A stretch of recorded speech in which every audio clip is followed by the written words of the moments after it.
في 12 أكتوبر سنة 1875 اتولد واحد من أخبث وأكتر الشخصيات شر على مدار التاريخ. الراجل اللي كل كتب التاريخ وصفته بأقبح وأوحش الصفات. مش هتلاقي في أي كتاب في الدنيا في التاريخ كله ولو سطر واحد بس بيقول في حقه كلمة حلوة. الشيطان البشري، رسول الشهوات، رسول الملذات، ابن إبليس البار. كل دي مسميات اتعرف بيها صاحب قصتنا النهاردة، وهسيبك انت تحكم عليه بنفسك. سنة 1875 تحديدا في مدينة بولموث في انجلترا، عيلة غنية جدا اسمها عيلة كراولي اتولد لهم طفل سموه أليستر. حياته وهو طفل ما كانتش طبيعية أبدا. كان عنده دوافع وحشية، فكان بيضرب الأطفال اللي في سنه.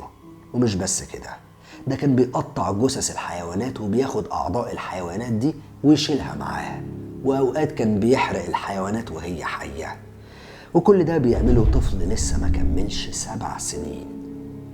المهم طفولته الوحشية والقاسية دي خلت أمه تقول إن جواه جن أو جواه شيطان بيسيطر على أفكاره وتصرفاته، وكانت بتخاف منه وبتاخده معاها دايما للكنيسة، ظنا منها إن الشيطان أو الجن اللي عليه ده هينصرف لو عملت كده. لكن فضل أليستر على اللي بيعمله ده لحد سن 18 سنة، أو بالتحديد لحد بعد وفاة أبوه. وهنا حاله بدأ يتغير، وده لأن هو ورث تلتين الثروة بتاعت أبوه. واحنا قلنا ان عيلة كراولي دي كانت عيلة غنية جدا، بس للأسف استغلها في كل ما يخالف تعاليم الدين اللي نشأ عليه.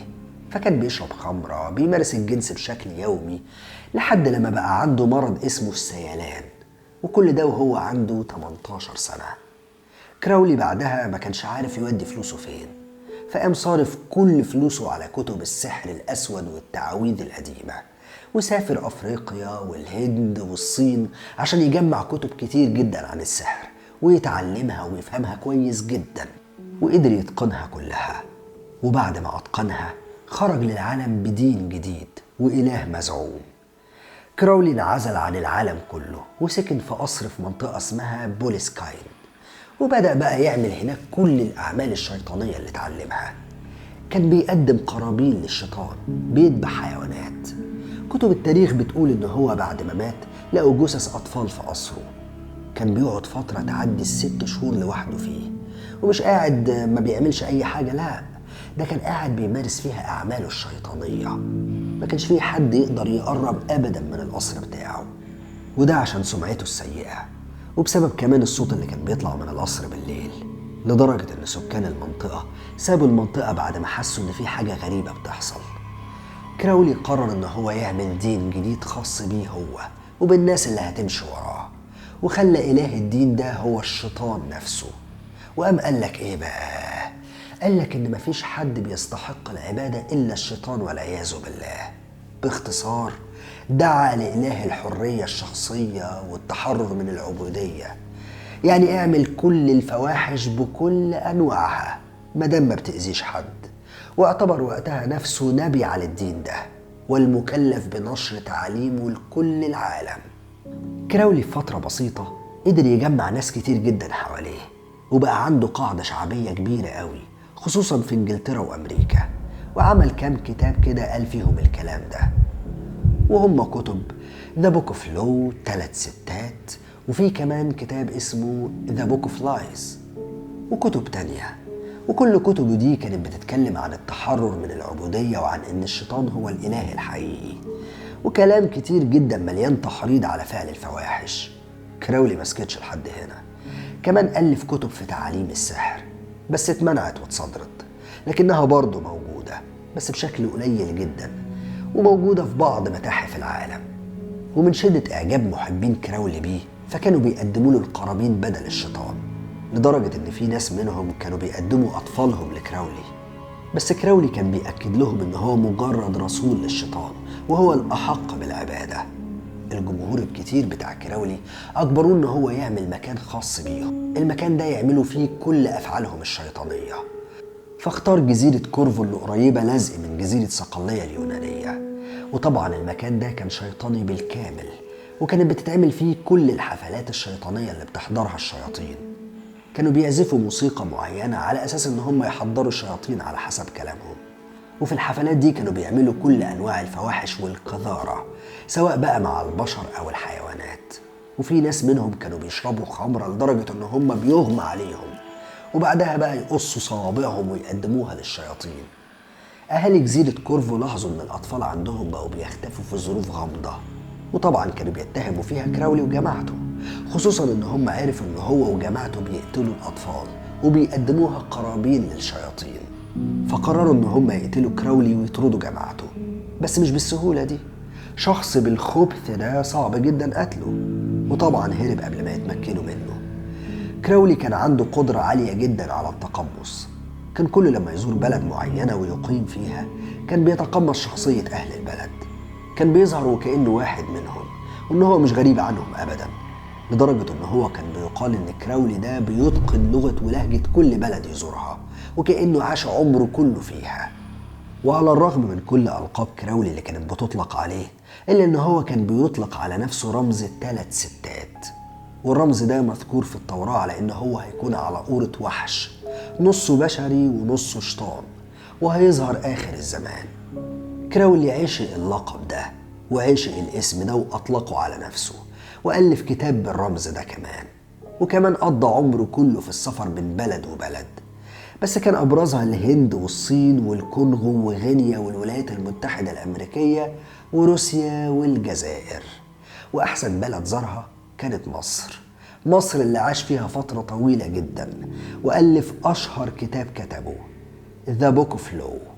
ولما كان في مصر كان بيقضي أوقات طويلة جدا لوحده في الصحراء، وكان بيعشق زيارة الأماكن الأثرية بالليل لوحده بعيدا عن الناس، وده مع الخمرة بتاعته وكتب المليانة بتعاويذ السحر والشعوذة، زعما منه إن الآلهة الفرعونية بتتواصل معاه. الصحراء والأماكن اللي تكاد تكون مهجورة تماما كانت هي دي الأماكن اللي كراولي بيحبها. مش صحاري مصر بس اللي كان بيعشقها، لأنه برضه قضى مدة طويلة جدا في صحراء الجزائر، الصحراء اللي قال عنها في كتبه إن هو قدر يتواصل مع ملك شياطين الجن كلها فيها لمدة 10 أيام. والغريب في حكاية كراولي إن هو اتجوز 5 مرات طوال حياته، 4 منهم انتحروا، وواحدة اتجننت بعد ما أدمنت الخمرة والمخدرات. كلهم ما قدروش يستحملوا القذارة اللي شافوها وحسوها معاه، وعشان كده عبدة الشياطين في العالم حاليا بيعتبروا كراولي مثل أعلى ليهم، لأنه نور لهم الطريق لسكة الشيطان. يعني هتلاقي في معابد عبدة الشياطين صور لكراولي وكتب، وهتلاقيها متعلقة في كل مكان ومحطوطة في كل حتة. وسنة 1944 مات كراولي. مات بعد ما هلك جسمه الكحول والمخدرات والأمراض الجنسية.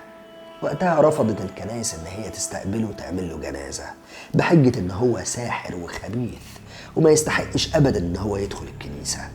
وقتها أتباعه راحوا واخدين جثته وحرقوها وهم بيرددوا صلواتهم اللي بتمجد إبليس. الكتب اللي نشرها كراولي للعالم تعتبر مهمة جدا ودستور لعبدة الشياطين في وقتنا الحاضر، وده لأن فيها تعاليم كتير جدا لتقديم القرابين للشياطين وطرق عبادته كمان السليمة، وكمان كتير من الكتب اللي بتحرض على فعل الفواحش بكل أنواعها عشان يرضى عليهم الشيطان. أليستر كراولي قبل ما يموت سنة 1941 أسس 5 نظريات لعبادة الشيطان. إيه هم بقى؟ أول حاجة توريط الأولاد في التعاليم الشيطانية. 2 نشر التعاليم في الأجيال الجديدة كلها. 3 نظريات ضد تعاليم الأديان والقوانين وأي شريعة مختلفة عن الدين بتاعه. 4 إزاي تجذب وتغري الناس بشتى الوسائل الممكنة عشان يدخلوا معانا في الدين ده. 5 إزاي نهتم بالشباب خصوصا المكتئبين لأنه سهل جدا إن أنت تسيطر عليهم. وكمان حط في كتبه أسس يعيش عليها الإنسان من وجهة نظره، زي إن هو قال: 1 إن الإنسان يعيش زي ما هو عايز. 2 يتكلم بالشكل اللي يعجبه. 3 يمارس الجنس وقت ما هو عايز ومع أي حد يعجبه. ولما مات كراولي ظهر بعديه واحد يهودي أمريكي اسمه أنتون ساندرو ليفي، وده مشي على نفس النهج بتاعه، لكن كمل عليه وأسس أول كنيسة للشيطان سنة 1966 في مدينة سان فرانسيسكو، وحط أول كتاب مقدس ليهم وسماه الإنجيل الشيطاني. ومن هنا بدأت عبادة الشيطان تنتشر في كل العالم، خاصة في أمريكا وأوروبا وجنوب أفريقيا. وده لحد لما بقى في جماعة وطوائف بتزور فعلا الكنيسة الشيطانية دي وشايلة الإنجيل الشيطاني معاهم. ودول انقسموا إلى قسمين: واحد الأبلسة الإلحاديين أو الإلحاديين، اتنين الأبلسة الروحانيين. وكل طائفة أو جماعة من دول ليهم وجهة نظر متناقضة تماما عن التانية. الإلحاديين دول دماغهم بتقول إن مفيش إله أصلا، ولا في شيطان، ولا بيؤمنوا بالحياة بعد الموت، ولا بيؤمنوا بالموت أساسا. والشيطان بالنسبة لهم مجرد فكرة بترمز للتحرر من المعتقدات والأخلاقيات، وإن كل واحد يعمل اللي هو عايزه. وعشان كده دول ما ينفعش نقول عليهم عبدة شيطان، لأن هم أصلا مش بيعترفوا بالشيطان، مش بيعبدوه بالمعنى الحرفي، ومش بيقدموا له قرابين ولا بيتخذوه إله أصلا. هو بس مجرد رمز وفكرة بالنسبة لهم. ندخل بقى على الأبلسة الروحانيين، ودول هم عبدة الشياطين فعلا أو عبدة الشيطان فعلا. دول بيتخذوا الشيطان إله، بيقدموا له القرابين، وبيعتقدوا إن هو له قوة خفية مسيطرة على العالم، وإن هو بيحيي وبيميت وبيعطي وبيمنع، ولازم يعبدوه بحيث إن هم يتقوا شره وبطشه. وكل ده عن طريق عبادة وصلوات وأفعال شاذة جدا ومرعبة، زي شرب الدم، تقديم الأضاحي والصراخ، قراءة الإنجيل بتاعهم مثلا. وكمان إن هم بيعملوا سحر أسود ومختلف تماما عن أي نوع من أنواع السحر، لدرجة إن هم بينفصلوا عن الواقع تماما. وأغلب المنتمين للطائفة دي من الشباب والمراهقين اللي عندهم فراغ عاطفي وفكري، واللي بيؤمنوا بالجن والعفاريت، فبيدخلوا العالم ده من باب الفضول. وعلى فكرة في منهم عرب كتير جدا. مات المدعو أنتون ساندرو مؤسس الكنيسة واللي حط كتاب الإنجيل الشيطاني ده بعد ما وصل أعضاء الكنيسة ل200,000 عضو حول العالم. وتولت الكنيسة وتعليمها زوجته بروتون بلانش ده سنة 2001، وعملت مجلة سمتها الشعلة السوداء. طب إيه هي بقى مبادئ الكنيسة والمعتقدات اللي بتؤمن بيها دي؟ بيتخذوا الشيطان رمز لمعتقداتهم، وإنه بيعبر عن شخصيتهم وطريقة تفكيرهم. وكمان مش بيؤمنوا بوجود الله ولا حتى الشيطان، بس زي ما قلنا بيعتبروه رمز وفكرة بتوصل لغايتهم مش أكتر. وفي كلمة بيرددوها مع نفسهم: أنا إله نفسي. طيب ندخل بقى على شكلهم وطريقة تفكيرهم. بص، هم مش منظمين، كل واحد منهم بيعمل اللي هو عاوزه، والطقوس اللي هو بيحبها بيعملها، وبيتفقوا بس في المعتقد، يعني حاجة كده بيتفقوا عليها بيمشوا عليها. وعشان كده معظم تجمعاتهم بتبقى ممارسة الجنس الجماعي أو العشوائي، وشرب الخمر والمخدرات، والرقص بشكل هستيري على موسيقى البلاك ميتال، حاجات كتير جدا ملهاش أي علاقة بالدين أساسا. وكمان شكلهم ولبسهم شاذ جدا، وبيتعمدوا إن هم يغيروا فيه عشان يبقى أقرب لشكل الشيطان، زي إن هم بيعملوا حاجات معينة: حلق الشعر ورسم الوشم على راسهم مثلا، تثبيت حاجات معدنية في الراس، أو بيركبوا قرون. أيوة فعلا بيركبوا قرون. بيعملوا ثقب في الأنف أو في الودان، بيلبسوا أقنعة كده، وبيحددوا كمان السنان بتاعتهم، وبيركبوا طقم بارز قوي. أي حمض قلوي أو تركيزه عالي جدا بيرشوه على وشهم بحيث يتشوه. حاجات مجنونة، حاجات شاذة جدا. وبعد ما اتكلمنا عن مبادئهم ومعتقداتهم، تعالوا بقى نتكلم عن طقوس عبدة الشياطين. مفيش طقوس ثابتة أبدا عندهم بنسبة 100%. هو أي حاجة مخالفة للشرع والعرف بيعملوها، وبتختلف من طائفة للتانية. بس خلينا نقول معظم الطقوس الثابتة عندهم طقوس الرفض للأديان، ودي طقوس بيعملوها لإزدراء الأديان وتمجيد الشيطان باعتباره الإله عندهم العظيم، وتدنيس الكتب الدينية، وخصوصا سب وشتم السيد المسيح عليه السلام، نظرا لأن الحركات الشيطانية دي كانت قايمة في البداية ضد الكنيسة المسيحية وتعاليمها، زي طقس كسر الصليب أو الرقص حوالين الصليب بحركة دائرية، وبعد كده بيجروا بقى على الصليب عشان يكسروه أو يلطخوا المصحف. ومصاحف كتير جدا تم اكتشافها مرمية في بلدان كتير قوي، ومفعول بيها حاجات زي رمز العدد 3 ستات، رمز عبدة الشياطين وهو الرقم 3 ستات، وبيتكتب بالأرقام دي أو الحروف دي ب3 دواير داخلة في بعض، وده متاخد من الإنجيل من سفر الرؤيا اللي فيه: فلا يستطيع أحد أن يبيع أو يشتري وإلا وعليه شارة الوحوش أو الرقم الذي يرمز لاسمه. وعدد من مفسري الإنجيل بيقولوا إن الرقم ده بيرمز لثلاثي الشر: المسيح الدجال، الشيطان، الوحش. والعين اللي ليها شكلين بترمز فيهم للشيطان. الأولى عين تحتها دمعة بترمز لحزن الشيطان للناس اللي خارجة عن تأثيره وبتعبد غيره. والشكل التاني عبارة عن هرم فوقيه عين، ودي بترمز للشيطان وأتباعه اللي بيسيطروا على العالم بالمال والثروة. وعلى فكرة لو بصيت على ورقة الدولار الأمريكي هتلاقي عليها العين دي، وهتلاقي عليها الصليب المقلوب، وده رمز لرفض الأديان عموما مش للمسيحية بس. وبكده تكون انتهت حلقة النهاردة وتقرير النهاردة. بشكركم شكرا جزيلا. كان معاكم محمد جويلي وبرنامج الكهف. سلام عليكم.